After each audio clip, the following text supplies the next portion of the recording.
자, 시청자 여러분들 큰일 났습니다. 뭐 회사 다니고 있는 분들, 사업하는 분들 상관없이 우리 전부 다 사이좋게 큰일 나게 생겼습니다. 자, 오늘은 또 어떤 소식이냐? 여러분들 혹시 얼마 전에 이재명이가 주 4일째 근무 얘기를 했다는 거 혹시 알고 계셨습니까? 주 4일 근무제? 이거 잘 모르는 분들이 의외로 굉장히 많습니다. 자, 이재명이가 했던 이 주 4일 근무에 대한 얘기는 검색만 해보셔도 자료가 쏟아져 나오니까 한번 쉽게 확인을 해보시기 바라고, 자, 저는 바로 본론으로 넘어가도록 하겠습니다. 자, 시청자 여러분, 제가 한번 물어봅시다. 이 주 4일 근무라고 하는 게 현실적으로 가능하겠습니까? 이게 가능하겠어요? 불가능하죠. 불가능합니다. 아마도 일반 사기업 직장을 다니고 있으면서 스스로 돈을 벌고 계신 분들이라면은 누구나 이게 불가능하다는 걸 알고 있을 거예요. 아니면은 좀 규모가 작은 조그만한 자영업을 사업을 하고 있는 분들이라도 자기 사업체를 경영하고 있는 분들이라면은 이 대한민국 현실에서 주 4일 근무를 해가지고 먹고 살고 미래를 준비한다는 게 얼마나 불가능한 꿈 같은 소리인지 다들 너무나도 잘 알고 계실 거예요.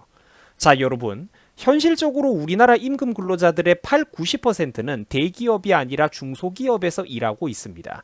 그런데 중소기업 현장 근로자들의 말을 들어보면은 52시간제 근무조차도 불만이 굉장히 많이 나오는 상황입니다. 그 왜 그렇느냐? 대부분의 중소기업 생산직 및 현장 일이라는 것은 시급제로 돌아가기 때문입니다. 때문에 대부분의 국민들은 일을 좀 더 몇 시간 더 일을 하더라도 월급을 더 많이 받기를 원한다라는 거예요. 월급을 80만 원, 100만 원 더 많이 받기를 원한다라는 겁니다.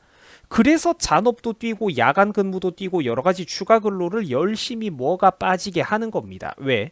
젊은 나이에 빨리 돈을 모아야 미래가 있기 때문입니다. 돈을 뭐 조금이라도 더 벌어야 뭐 코인이라도 하다못해 투자를 하고 주식 투자라도 하고 어떻게든 잉여 자본을 축적해가지고 그걸로 재투자를 하고 자산을 불릴 것 아니겠습니까? 이게 그러니까 이런 거예요. 월급 200 초반을 받는 어떤 그런 사람들도 실제 우리나라에 굉장히 많은데 월급 200 초반을 받으면은 혼자 살면서 뭐 월세 내고 뭐 같은 거 공과금 내고 했을 때 돈이 남는 게 없습니다. 근데 여기서 조금 열심히 일을 더 해가지고 잔업 뛰고 해가지고 월급을 한 300 초중반까지 올리면은 그래도 얼마 매달 이렇게 세이프할 수 있는 돈이 생기거든요. 그 초반 구간에서는 그 80만 원, 100만 원이라는 게 굉장히 큰 차이라는 겁니다. 900만 원 버는 사람과 1000만 원 버는 사람의 차이는 그다지 크지가 않은데 200초 중반을 버는 사람과 300초 중반, 한 400을 버는 사람은 굉장히 큰 삶의 질적인 차이가 난다라는 거죠. 잉여 자본을 축적할 수 있느냐 없느냐. 뭐 어쨌든 그래가지고 국민들이 젊은 나이에 빨리 돈을 모으고 또 결혼을 해가지고 처자식을 부양하기 위해서라도 월급을 좀 더 많이 받기를 원하는 근로자들과 국민들이 굉장히 많다라는 겁니다. 그 우리나라 국민들이 참 대단한 분들이죠. 그래도 다들 강한 책임감을 가지고 하루하루 고단한 삶을 버텨나가고 있다니까. 자, 만약에 여러분들 그런데 주 4일 근무라는 게 전면 시행돼 버리면 이게 다 없어지는 거예요. 주 4일 근무라는 게 실제로 우리나라에서 시행되어 버린다면 우리나라 중소기업들과 하청업체들은 전부 다 절단이 날 겁니다. 그리고 거기에 고용돼서 일하는 평범한 생산직 근로자들도 전부 다 연달아서 도미노처럼 박살나게 될 겁니다. 주 52시간제도 현장 일선에서 그렇게 어려움이 많다라고 하는 판국인데 주 4일까지 여러분들 이 근로시간과 근로일수를 강제로 줄여버리면은 실제 그 안에서 일하고 있는 대한민국 중소기업 근로자 국민들의 월 소득은 얼마까지 줄어들 것 같습니까? 일은 적게 하면서 돈은 많이 받아가는 그런 꿈 같은 일은 현실에서는 불가능합니다. 자, 다시 한번. 일은 적게 하면서 돈을 많이 받아가는 거는 그게 가능하다면 물론 좋겠지만 그런 꿈 같은 소리는 현실에서는 절대로 불가능한 망상이라는 겁니다. 주 4일제가 시행이 되면은 뭐 공무원들은 좋겠죠. 또 어차피 안정적인 고임금을 따박따박 받아먹는 그런 대기업에 고용된 귀족 노조들은 배가 불러질지도 모르죠. 하지만 그조차도 실제로는 국가 잠재력을 갉아먹는 일이라는 겁니다. 우리나라 대기업들에게 주 4일 근무를 강제해버리면은 과연 대한민국 대기업들이 글로벌 경쟁에서 그 해외의 그 강력한 미국에 있는 대기업들과 그 경쟁에서 이겨낼 수가 있을까요? 일본과 중국의 대기업들과 경쟁이 될까? 대만의 대기업들과? 안 된다니까? 국가 잠재력을 갉아먹는 일이라는 거예요. 이러다 보니까 최근 인터넷 커뮤니티 같은 곳에서는 주 4일째 떡밥을 두고 만약 이게 실제로 시행이 된다면 주 4일은 직장 다니고 남은 3일은 월급이 적으니까 배달 알바를 뛰어다녀야 되는 판이다라는 우스갯소리를 할 정도입니다. 문정부가 실제로 여러분들 저녁 있는 삶을 만들겠다며 52시간제를 강요했더니 무슨 일이 벌어졌죠? 국민들 상당수가 투잡을 뛰는 시대가 와버렸다라는 거예요. 우리나라 정치권 수준보다 인터넷에 댓글 다는 분들이 실제로 더 똑똑한 분들이 굉장히 많습니다, 여러분.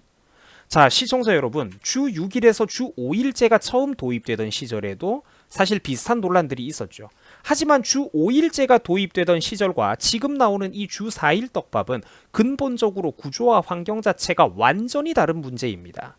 일단 월화수목 금토까지 일하던 시절에는 제가 나이가 어렸던 시절인데 일반 기업체들 중에서도 토요일에는 절반만 근무하고 좀 일찍 퇴근하는 그런 회사도 굉장히 많았습니다. 뭐 물론 아닌 기업들도 있었지만 그러니까 리스크가 좀 더 적었다라는 거죠. 그때는 학교도 그때 당시에는 제가 생생하게 기억이 나는데 주 5일이 없던 시절에는 학교도 초중고등학교도 토요일은 4교시까지만 하고 점심밥도 안 먹고 이제 학생들이 일찍 하교를 하고 그랬어요. 때문에 그러니까 저 때는 그래도 근로 일수를 하루 줄이는 데 대한 부담과 충격이 지금보다는 현저히 적었다라는 겁니다. 또 한 가지 더 결정적인 차이들이 있었죠. 공무원과 금융 쪽은 원래 토요일 일정이 일반 사기업 직장 환경하고는 완전히 다르다 보니까 이쪽도 주 5일을 도입하는데 그다지 큰 피해가 없었어요. 또 한 가지 더 당시에는 그래도 시장 경제 원리의 많은 부분을 자율적으로 허용을 해줬습니다. 그러니까 주 5일제가 도입됐다고 하더라도 지난 정권들 시절까지는 야근이라든지 특근, 주말 근무 같은 것들을 개인이 원하면은 자유롭게 할 수가 있었습니다. 일을 더 많이 할 수가 있었어요. 열심히 일하려는 근로자들은 더 많은 일을 할 수가 있었다고. 기업들도 일감이 많이 밀려 있으면은 이 잔업을 팍팍 주면서 기존의 경력사인 숙련된 직원들에게 더 많은 일감을 배분을 했죠. 당연히 일을 더 많이 하면은 월급도 더 많이 받았고요. 그게 지금까지 대한민국 경제의 선순환이었습니다. 하지만 지금 우리나라에선 무슨 일이 벌어지고 있느냐? 문정부와 민주당이 하고 있는 짓은 기업과 개인이 의욕이 있는 개인이 일을 더 많이 하기를 원해도 못하도록 그거를 가로막고 있다라는 거예요. 그게 문제라는 거야. 노력을 하고 싶은데 노력을 못하게 가로막는다고. 여러분들이 공부를 열심히 해가지고 무슨 어려운 시험에 합격하고 싶은데 주 4일 공부 시간만 강제를 하고 나머지 주 3일은 국가에서 CCTV라도 설치해서 감시하고 너 공부하지 마 이렇게 하면은 여러분들 그거 받아들일 수 있겠습니까?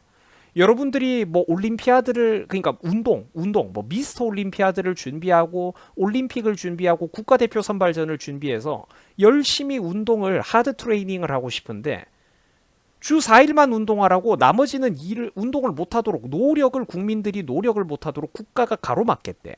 그 말이 됩니까 여러분들? 일하고 싶은 사람은 자기 젊음을 불태워가면서 일을 하고 야망과 사업을 쫓아갈 수 있도록 내버려 둬야죠. 잠을 줄여가면서라도 국민 누군가가 자기 야망과 꿈을 쫓아서 노력을 하고 싶다면 내버려 둬야죠. 이재명은 근데 여기서 한술 더 떠가지고 52시간 정도가 아니죠. 주 4일째 근무까지 주장하는 정신 나간 소리를 하고 있다라는 겁니다.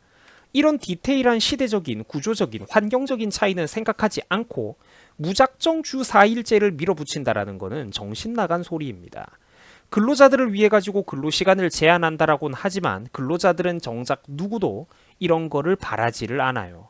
실제 일하는 분들은 더 많은 돈이 필요하기 때문에 가족을 위해서라도 더 많은 월급을 필요로 하기 때문에 52시간 강제하는 것조차도 기업과 노동자들의 불만이 매우 많은 상황입니다.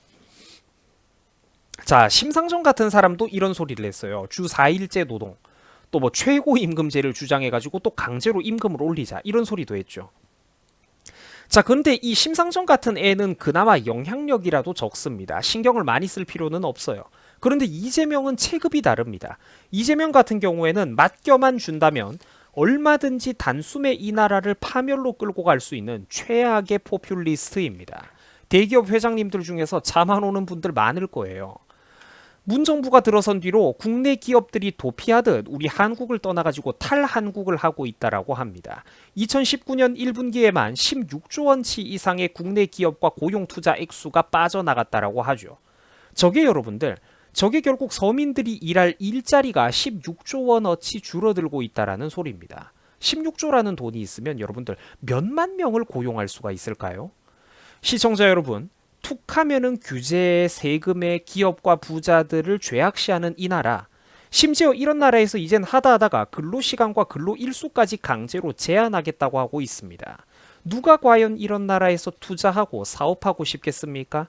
과연 국내 공장과 기업들이 해외 경쟁업체에 있는 그런 공장들보다 더 좋은 생산성을 유지할 수가 있을까요? 우리나라 공장들이 이 주 4일 근무를 해버리면은 심각하게 생각해 보셔야 됩니다. 놀고 먹자는 말이 너무나도 달콤하고 저도 놀고 먹는 거를 정말로 좋아하는 사람이지만 전 국민이 놀고 먹어버리면은 해외 기업들과 해외 국가들과의 경쟁에서 이길 수가 없다라는 거예요. 심각하게 생각을 해야 된다니까. 해마다 아니 분기마다 우리나라에서는 국내 기업들의 투자액이 수십조 원씩 빠져나가고 있다라고 합니다. 1년이 아니라 분기마다 수십조씩 우리나라에서 투자 액수가 빠져나가고 있어요. 여러분들 언제까지 이런 현실을 두고만 보실 생각입니까? 꿈 같은 세상은 불가능한 거예요. 유토피아는 불가능한 거야. 고용해라고 강요를 할 게 아니라 고용을 하고 싶게끔 환경을 만들어서 투자와 사업을 유도해야 된다라는 겁니다. 우리나라 정치인들은 이 간단한 구조를 왜 모르는 걸까요? 우리나라 약 절반에 가까운 혹은 반 이상의 어쩌면 그 많은 국민들은 왜 이 단순한 이치를 모르는 걸까요? 세상에는 공짜가 없다라는 그 간단한 이치 말입니다. 이재명이는 입만 열면 재벌 해체를 떠들어댑니다. 입만 열면 기업인들을 탄압하고 규제해야 된다라고 큰 소리를 치고 다닙니다. 마음이 많이 아프죠.